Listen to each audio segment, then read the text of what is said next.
సూర్యాపేట జిల్లా కేంద్రంలోని 1, 9, 14 వార్డుల్లో స్వచ్ఛదనం పచ్చదనం కార్యక్రమం జరిగింది.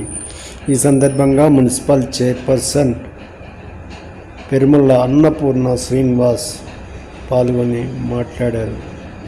ఈ సందర్భంగా కౌన్సిలర్లు వేములకొండ పద్మ మేరకు ఈరోజు స్వచ్ఛదనం పచ్చదనం కార్యక్రమానికి ముఖ్య అతిథిగా ఇచ్చేసిన మన పాఠశాలకు ఇచ్చేసిన మున్సిపల్ చైర్మన్ అన్నపూర్ణమ్మ గారికి మరియు కమిషనర్ గారికి ఎస్ఐ చూసుకోవాలి.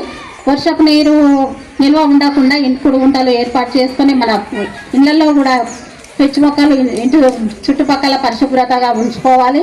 పిచ్చి మొక్కల్ని తొలగించుకోవాలి. ఇంకుడు గుంటలు ఏర్పాటు చేసుకొని మన ఆరోగ్య బారి నుండి కాపాడుకోవాలి. మన మన పట్టణ మున్సిపల్ చైర్మన్ గారు ఇప్పుడు మనకు విలువైన సందేశాన్ని అందిస్తారు. కార్యక్రమాన్ని ప్రజల ఆరోగ్యాన్ని దృష్టిలో పెట్టుకొని గతంలో ఎన్నో కార్యక్రమాలు చేపట్టినాం. గత ప్రభుత్వం తీసుకొచ్చిన కార్యక్రమాన్ని మళ్ళీ కూడా ఇప్పుడు వచ్చిన ప్రభుత్వం కూడా అదే ప్రజలకు ఆరోగ్యాన్ని కాపాడే దశలో ఏ ప్రభుత్వాలైనా పనిచేస్తాయనే విధంగా స్వచ్ఛదనం పచ్చదనం అనే కార్యక్రమాన్ని తీసుకురావడం చాలా ఆనందదాయకం. అదేవిధంగా సీజన్ వ్యాధుల నుంచి ఏ విధంగా మనం రక్షించుకోవాలి, వాటి నుంచి అనే కార్యక్రమం, మరి అదేవిధంగా కుక్కల బారి నుంచి కూడా మనం ఎట్లా కాపాడుకోవాలి, మనం వాటికి ఎంత దూరం ఉండాలి అనే భాగంలో ఈరోజు షెడ్యూల్ 6వ భాగంలో ఈరోజు 1వ వార్డు స్కూల్లో గవర్నమెంట్ స్కూల్లో ఈరోజు ఈ కార్యక్రమాన్ని నిర్వహించడం. ఈ కార్యక్రమంలో ఈ వార్డు కౌన్సిలర్ గారు పద్మ గారికి, మరి అదేవిధంగా మొక్కలుండి పెద్ద చెట్టుగా పెద్ద వృక్షంగా అయ్యి ఈ విద్యార్థులందరూ కూడా సమాజానికి ఈ దేశానికి ఉపయోగపడాలని పిల్లలందరూ కూడా నా యొక్క శుభాకాంక్షలు తెలియజేసుకుంటున్నాను.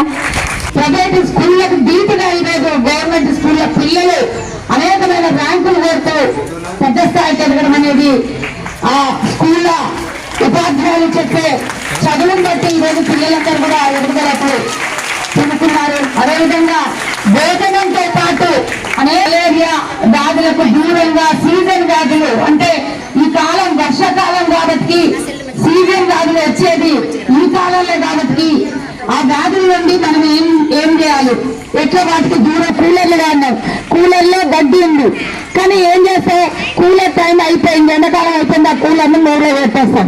ఆ మూలలో పెట్టే కూలర్లో వాటర్ ఉంటుంది, గడ్డి ఉంటుంది, అది మనం చూసుకోం. కానీ ఆ వాటర్లోనే కూడా దోమ పామయ్యి కుట్టే ప్రమాదం ఉంది. దాని ద్వారా కూడా మనకు డెంగ్యూ లాంటివి వచ్చే ప్రమాదాలు కూడా ఉన్నాయి. అదేవిధంగా మంచి నీళ్ళలో కూడా దోమ ఫామ్ అయింది, దాని ద్వారా కూడా మలేరియా అనేకమైన వ్యాధులు వచ్చే సూచనలు ఉన్నాయి. కాబట్టి వీటన్నిటిని కూడా పరిరక్షించుకోవాలి చిన్న చెల్లి. ఎందుకంటే మీరు స్కూల్ నుంచి వెళ్ళిపోగానే ఇక్కడ లంచ్ ఎట్లాగుంటుంది, మళ్ళీ ఈవినింగ్ కాగానే మళ్ళీ మీరు ఇంటికి పోగానే ఏదైనా అమ్మ వాళ్ళు ఏదైనా స్నాక్స్ అది పెట్టే టైంలో చేతులు కడుక్కోకుండా అదేవిధంగా అట్లనే తినేస్తారు. కానీ అట్లా తిన్నప్పుడు మన చేతులకు క్రిమికీటకాలు ఉంటాయి, అవి చూస్తాం. కానీ మన ఆతృతతోటి మనం తినేస్తాం.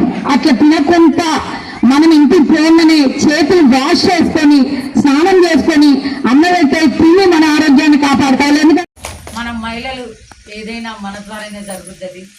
ఎందుకంటే ఇల్లు శుభ్రం పెట్టుకోవాలన్నా మనమే, ఆ బజార్ శుభ్రం పెట్టుకోవాలన్నా మనమే, ఆ వార్డు శుభ్రంగా ఉంచాలని మహిళా సంఘాలతో కార్యక్రమం సామూహికంగా కూర్చొని మాట్లాడుకునే కార్యక్రమం.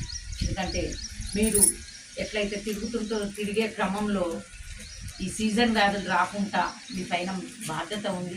మీ బాధ్యత మీరు నిర్వహించాలి. ప్రజల దగ్గర పోయి వర్షాకాలం వచ్చింది కాబట్టి వర్షాకాలంలో డెంగ్యూ, మలేరియా మరి సీజన్ వ్యాధులు వస్తుంటాయి కాబట్టి వీటన్నిటిని కూడా మీరున్న ఇంట్లో ఉన్న పిల్లల్ని కూడా మీరు కాపాడుకోవాలని చెప్పాలి. ఎందుకంటే ఇప్పటికే తడి చెత్త పొడి చెత్త గురించి కూడా మనం చాలా అవగాహన చేసుకున్నాం, చాలా మీటింగులు కూడా పెట్టుకున్నాం. దాదాపు సూర్యాపేట పట్టణంలో తడి చెత్త పొడి చెత్త వేరు చేసే కార్యక్రమం అనేది సూర్యాపేటలో 100% జరుగుతుంది.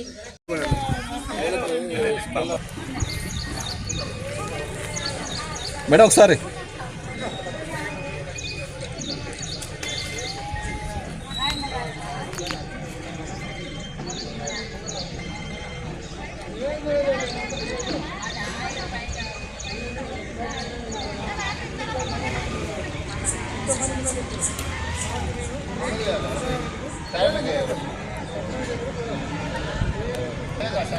ఏంటి అదంతా ప్లేట్ అవుతుందా ప్లేట్ అవుతుందా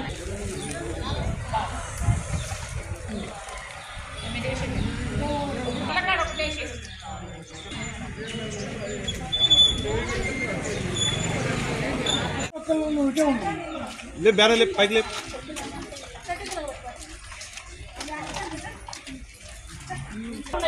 పట్టుకోపోతారు పట్టుకోపోయి ఆపరేషన్ చేసేది చంపడానికి లేదు.